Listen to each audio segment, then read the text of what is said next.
ndabasuhuje kandi bahaye ikaze mwe mukomeje kudukurikira. Tugiye kubana kuri uyu munsi tugaruke ku mugabo bivugwa ko ari we mugabo ukunzwe cyane wa mbere muri Afurika. Ni umugabo wagaragaje ubudahangarwa bwe kuva yagera ku butegetsi, ntago yigeze akangwa n'igitutu cy'amahanga. Afata umwanzuro we uko abishaka. Yagiye aregwa ibirego byinshi by'uko hari abantu bagiye barigiswa cyangwa bakaburirwa irengero kuva yagera ku butegetsi. IBLAHIM TRAOLE, warumvishe Gaddafi, warumvishe Julius Nyerere ndetse n'abandi bagabo babaye ibihangange muri Afurika, ariko byagiye birangira benshi bapfuye bishwe mu buryo tutazi.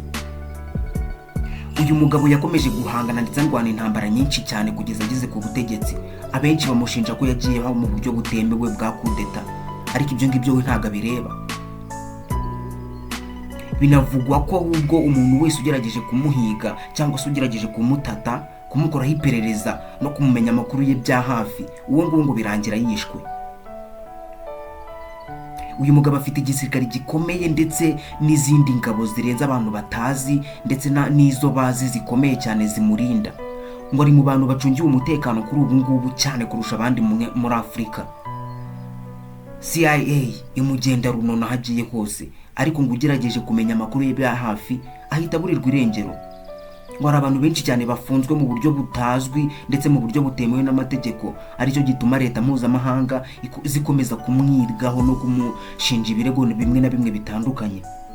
Nawe arerura akabivugira mu ruhame rwose, akavuga ati kuba mu nshaka ibyo birabareba, ikindi kandi ntabwo nteze kumva ibyanyu. Tuzi abantu benshi bacu namwe mwagiye murigisa mu buryo tutazi, ibyo nta wigeze abibabaza, nta n'umwe muri mwebwe wabyishinje nganabisabira imbabazi. Niyo mpamvu natwe ugomba kutubangamira tugomba kumuhereza igikwiye. Ati n'abandi bose bazagerageza kubikora nk'uko abambere babikoze bazajya aho bagomba kuba bari. Umuntu wese agomba kuba arahakwiye kubari. Niba ari umugambanyi, uwo ngo agomba kujya hamwe n'abandi bagambanyi bagakorerwa nk'ibyo bakorerwa n'ubundi. Ntabwo atinya kubyemera ngo avuga ati imbere y'abantu nkeneye ku butaka bwanjye. Nta kintu giturutse i Burayi nkeneye cyangwa muri Amerika. Nta kintu cy'ubufasha cyangwa cy'inkunga ndetse n'izo nguzanyo zanyu nimuzigumane. Mubijyane mu bikoresho uko mushaka, kuza kuduhenda ubwenge mushaka kudufata mu mutwe uko mwiboneye mukadukoresha mu nyungu zanyu, ntabyo dukeneye. Ni abagabo bake muri Afurika bashobora kwifata bakavuga aya magambo, bakerura bakavuga neza ku mugaragaro yuko badakeneye gukorana n'abazungu. Cyari igihe kirekire cyane abo murengerazuba bw'isi barifatiye Afurika bayikoresha mu buryo bashaka, mu buryo bakeneye, mu nyungu zabo gusa batitaye ku nyungu z'umunyafurika. Mu myaka yahabanje havuzwe icyitwa ubukoroni. Ubukoroni bwabagaho bukanemerwa, bugakorwa n'ibihugu bigendeye ku bushobozi, aho igihugu gikomeye gikoresha ikindi gihugu gitoya mu nyungu zacyo, kikagishyiraho amategeko ngenderwaho n'uburyo kigomba gukoresha umutungo wacyo. Ibyo byarabaga bikaba mu buryo bweruye, ariko nyuma byaje kuvaho. Hashyirwagaho abayobozi n'ibyo bihugu bitoya baturutse mu bihugu binini, ndetse n'abayobozi basanzweyo bagategeka uburyo bagomba kuyobora. Ibyo byaje gucika, ariko nyuma yabyo haje ikindi gishya, icyitwa neocolonialisme. Ubukoloni bushya bwaraje buza mu buryo abanyafurika batari biteze, batari banasobanukiwe.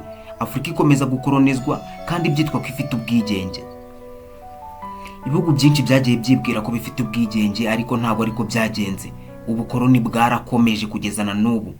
Abahanga b'abanyafurika twakita nk'abatagira ubwoba bo barerura bakavuga bati ubukoloni burahari na n'ubu turacyakolonijwe. Ariko se kuki abazungu bakomeza kwihata muri Afurika? Kuki abazungu babona ko Afurika yabanze ariko bo bagakomeza kuhaguma? Abenshi bavuga ko ari inyungu zitagira ingano abazungu bakomeza gukura muri Afurika, ndetse banavuga ko ari ubujiji bw'abanyafurika bataramenya kwikoreshereza ibintu bafite. IBLAHIM TRAOLE ataramara igihe kinini cyane ku buyobozi, atangiye kwerura avuga yuko adakeneye umuzungu n'umwe. Yamaze gutangaza ko nta serivisi n'imwe iturutse i Burayi akeneye cyangwa muri Amerika. Abanyamerika nabo bahise batangira kumuhiga, batangira kumugabaho ibitero bitandukanye hirya no hino, ndetse binavugwa yuko abantu bamuhiga bacumbikiwe mu gihugu gituranye nawe. Uyu mugabo IBLAHIM TRAOLE yagaragaje yuko nta nkunga n'imwe akeneye, anagaragaza ububasha n'ubuhangange bwiwe mu gihe cy'imyaka 2 gusa. Yamaze kuzamura ingengo y'imari y'igihugu cye, atangira gutegura ibikorwa bikomeye bigomba kujya bikorerwa mu gihugu cye. Ipamba ryavaga muri Afurika mu gihugu cye rijya hanze yararihagaritse, atangira kuvuga ko ryose rizajya rijyayo riteguye. Yubatse inganda zitegura ipamba mbere yo kuryohereza, mu gihe baryohereza gukora imeze, kimwe n'andi mabuye y'agaciro yose n'ubundi butunzi kamere bwo mu gihugu cye. Byavuzwe ko Cote d'Ivoire ari yicumbitsemo abantu bamurwanya kubera ko batumvikana na gato. Abanyamerika bakomeza kumushinja ko yagiye ku butegetsi mu buryo butemewe n'amategeko, ngo yagiyeho kuri kudeta. Ibyo nawe arabyemera akavuga ati muravuga ko twagiyeho kuri kudeta, ariko mu gihe abaturage badushyigikiye banemera ibyo dukora ndetse twanabagaragarije ukuri kwacu n'impamvu turwana bakabyumva, nta mpamvu yo kuvuga ngo twagiyeho kuri kudeta. Uko twajyaho kose ikigaragara ni umusaruro twebwe dutanga. Yamaze kuzamura ibintu byinshi cyane mu gihugu cye. Ni umunyaburkina Faso IBLAHIM TRAOLE. Yifatanyije n'abandi bagabo bakomeye b'Abanyafurika bashinze umuryango wabo bwite ushinzwe kurebera inyungu za Afurika muri rusange no gutabarana ndetse n'ubundi bufashanye bwose. Ni ibihugu byagiye byishyira hamwe byanga kubaho munsi y'igitugu cy'abazungu bo mu Burayi no muri Amerika. Ese ibindi bihugu byo bizagenda bite? Ese Afurika izakomeza kubaho gutya kugeza gihe ki? Iyo bigenze gutyo ubundi mu myaka ya mbere birangira umuperezida nk'uwo nguwo yishwe, ese nawe bizarangira bamwishe n'ubundi nk'uko byagiye bigendana mbere? Mu myaka yabanje abaperezida bose bagiye bashaka gushyiraho Afurika ngo bayishyire hamwe, bayikore nk'igihugu kimwe, cyangwa se bashyireho imiryango runaka yifashije yo gutabarana no gufashanya mu buryo bw'ubukungu n'ibindi byose. Abo bose byagiye birangira bishwe. Murabizi byagiye biba kuri ba Gaddafi ndetse n'abandi benshi muzi bagiye bagerageza baharanira kwishyira ukizana kwa Afurika. Aba bose byarangiraga bapfuye, kandi akenshi usanga bagambanirwa n'Abanyafurika bagenzi babo. Urabyumva ute kuba mu myaka yashize yose Afurika yari ifite umutungo ukubye w'ibihugu by'i Burayi inshuro nyinshi cyane, ariko baturusha ubwenge nuko banza gukoresha ibyacu bagakonsoma Afurika neza kuva kuri kamwe kugera ku kanyuma, ibyabo bakabijyaho nyuma. Ubizi isaha biravugwa ko Leta Zunze Ubumwe za Amerika zifite petroli ishobora kuyitunga imyaka irenga 60 mu gihe ku isi hose hasigaye petroli yaba yarashize. Ibi ni ibintu bisobanura neza uburyo nyine byagenze. Imitungo yabo ntago bigeze bayikoraho, barahunitse barabitse, ahubwo bashaka gukonsoma ibindi bihugu bikiri hasi, nyuma bakazabona gukoresha yabyo. Ikindi kandi Afurika itumva ndetse n'abayobozi bamwe na bamwe batumva batajya bashyira mu nyurabwenge ngo bumva ari byo, ni uburyo bafata ibintu bakabivana inaha ku giciro cyo hasi cyane, bakagenda bakabikorera iwabo, produit zabyo zikagaruka zihenze ku buryo Abanyafurika badashoboye no kubyigurira. Ikindi kandi kirenze kuri ibyo, bazana karite ya nyuma. Nimba ari impeta zikoze muri zahabu cyangwa ibindi mitako ya zahabu, karite za mbere zigurishwa i Burayi, karite z'inyuma akaba arizo zizanwa muri Afurika. Ikawa cyangwa icyayi biva inaha bimeze neza, bidateguye ariko bidatunganyije, bakabijyana bakabitunganyiriza iwabo. Icyayi kivamo cyangwa ikawa bikagaruka inaha muri Afurika, ariko original ziguma i Burayi. Ubusanga dukoresha nka karite ya 6, ariko nayo tukayikoresha ihenze ku buryo bamwe na bamwe batabasha kuyigondera, kandi mu by'ukuri yeri wacu ari twe tuyihinga ku butaka bwacu bwa Afurika. Nibi ngibi bishobora gutuma abayobozi benshi ba Afurika bahaguruka bakarwanira umugabane wabo, bakarwanira kuba Afurika yareka kuba nk'agatebo baza gutwara uko bishakiye. Ikindi kandi hari ibihugu byagiye bigaragara nkaho ari ibimoteri by'Uburayi cyangwa ibimoteri by'isi yose, aho baza kumena imyanda.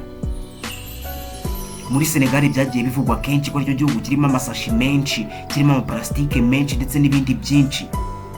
Ibyo ngibyo mbere byakorwaga n'abiyita inshuti za Senegal, bigakorwa n'abiyita abafatanyabikorwa ngo babafasha babatera inkunga mu bikorwa bimwe na bimwe by'iterambere, ariko bakabikora kubera inyungu runaka bahashaka. bakaza kuhamena ibintu byangiza ubutaka bw'Uburayi bikaza kwangiza ubutaka bwa Afurika. Ibi ni by'abayobozi benshi ba Afurika banga banahakana bavuga ko bidakwiye. Nta muyobozi n'umwe wa Afurika witeguye kubona Afurika iri gukomeza kwandura, kereka umuyobozi n'ubundi washyizweho n'ibyo bihugu byo hanze. Bijya bibaho iyo umuyobozi agiye ku butegetsi muri Afurika, abantu batamushaka, abo hanze batabyumva kimwe, bahita bategura abandi bayobozi n'ubundi muri Afurika bakamuhirika ku butegetsi, akaba ari bo babujyaho. Abo ngabo n'ubundi baba bagiye gukora mu nyungu z'ibihugu by'i Burayi. Niba Ubwongereza bufashije umuyobozi runaka kujya ku butegetsi, bihita byumvikana yuko bagomba gukora n'ubundi mu nyungu zabo, agatangira gukora mu nyungu z'ibyo bihugu byo hanze. Nuko bigenda ahantu hose. Niyo mpamvu hari abayobozi bamwe na bamwe wumva abanyafurika bashyigikiye ibihugu by'i Burayi, uwo nguwo n'ubundi kujya ku buyobozi kwe biba bifitwemo akaboko n'ibyo bihugu byo hanze. Abagabo nka IBLAHIM TRAOLE ntabwo ibi ngibi babyikoza, nta nubwo babyumva, ntabwo bashaka kubyumva habe na gato. Yageze yatangira kubaka imbaraga za gisirikari. Mu magambo yarivugira ati, ntabwo ibi mbikozwa, nta nubwo mbyumva, sintekereza kubona Afurika ikomeza gukontororwa n'Uburayi. Ariko abenshi bavuga ko azabizira. Icyo duteze amaso ni ese ni bande bazamushyigikira b'Abanyafurika, ni bande n'ubundi bazifatanya n'Abanyaburayi. Ni intambara zikomeye ziri kuba. Burkina Faso ni igihugu n'ubundi cyagiye kigaragaramo abandi bagabo na mbere bagiye bagerageza guhangana no guhatana, ariko n'ubundi bikarangira nabi. Nawe ababizi avuga ati n'ubundi gupfa nshobora kuzapfa, ariko nzapfe narabayeho nk'umuntu w'umugabo.